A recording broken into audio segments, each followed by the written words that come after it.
morning. From today onwards, we are going to revise this syllabus in a quick way. We are starting from the unit 1. It contains some basic part of electricity. So this is unit 1.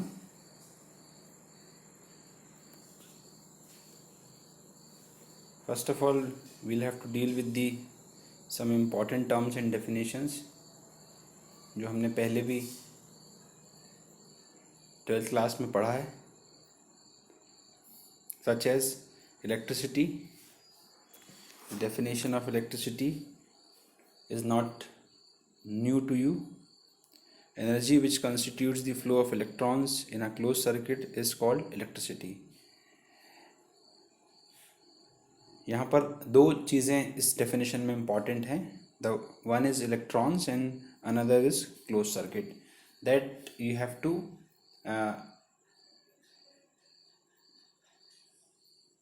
always mention in the definition the electrons and the closed circuit.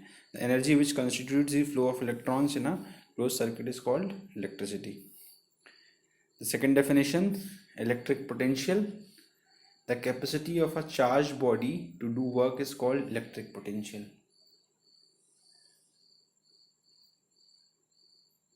Charge body के कार्य करने की क्षमता को electric potential कहते हैं. So electric potential is equals to work done divided by charge. Work done is denoted by W and charge is denoted by Q. The unit of work done is joule and unit of Q charge is coulomb. So joule per coulomb makes the volt, that is the unit of electric potential. So body is said to have an electric potential of 1 volt. This is the definition of 1 volt. A unit. A body is said to have an electric potential of 1 volt if 1 joule of work is done to charge the body to 1 coulomb. तो 1 volt की definition यहाँ पर है कि अगर 1 joule काम किया जाए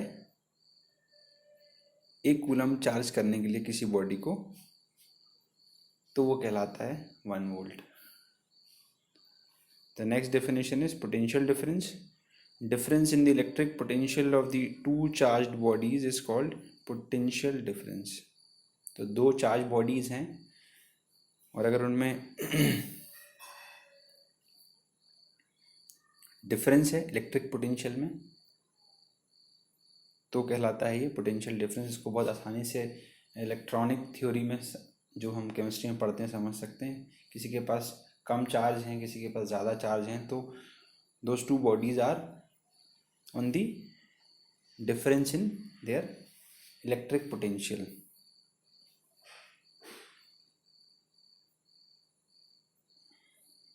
फिर नेक्स्ट डेफिनेशन है इलेक्ट्रिक करंट. एक स्कीमेटिक बना हुआ है यहाँ पर एक मेटालिक वायर का,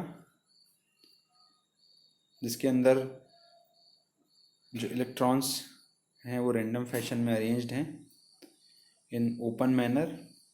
जब आपने कोई इलेक्ट्रिक पोटेंशियल अप्लाई नहीं किया है, जैसे ही हम इलेक्ट्रिक पोटेंशियल अप्लाई करते हैं तो इलेक्ट्रॉन्स का मूवमेंट जो है वो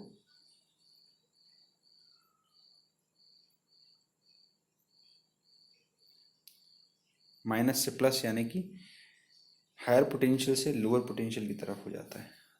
और इसके ऑपोजिट डायरेक्शन में करंट का डायरेक्शन होता है, that is from higher potential to lower potential.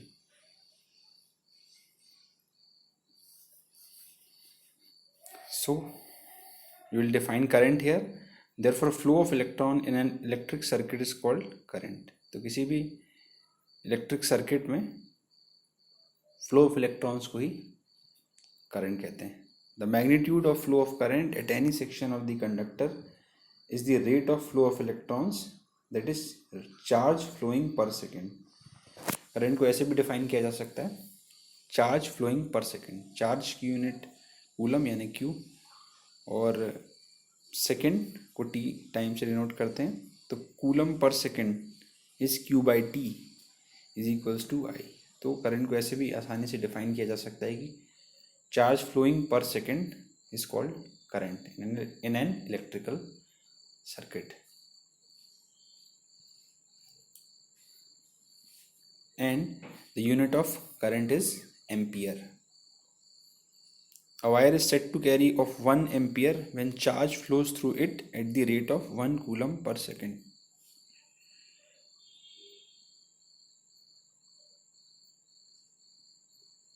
One ampere की डेफिनेशन है।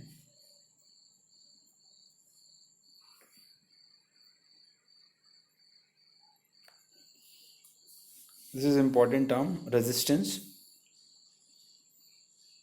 The opposition offered to the flow of current और free electrons is called resistance. तो यहाँ पे एक स्केमेटिक है जिसमें एक कंडक्टर के अंदर इलेक्ट्रॉन्स का मूवमेंट जो बी से ए की तरफ चल रहे हैं दिखाया गया है, और ये जो इलेक्ट्रॉन्स हैं जब मूव करते हैं तब ये दूसरे एटम्स से कोलाइड होते हैं, कोलिजन होता है, और उसके कारण जो एनर्जी का लॉस होता है उसको हम रेजिस्टेंस कहते हैं।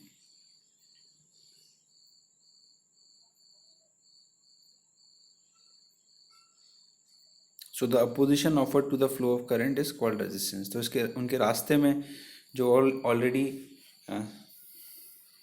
अदर एटम्स एंड मॉलिक्यूल्स हैं वो उनसे जब कोलाइड कर रहे हैं, टकरा रहे हैं, तो जो एनर्जी का लॉस हो रहा है वो in the form of heat dissipate होता है कंडक्टर्स में, which is called resistance. A wire is said to have a resistance of 1 ohm. Unit of resistance is ohm. As a wire is said to have a resistance of 1 ohm if 1 ampere current passing through it produces heat of 0.24 calorie. So this is very important law of resistance. यहाँ पर right hand पे एक wire का एक piece है जिसका schematic बना हुआ है, जो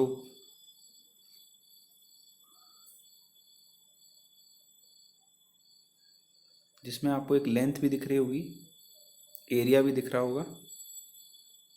तो length is 1 meter, area is the cross sectional area is 1 meter square. Generally कोई भी वायर हम जब देखते हैं तो वो सिलेंड्रिकल होता है,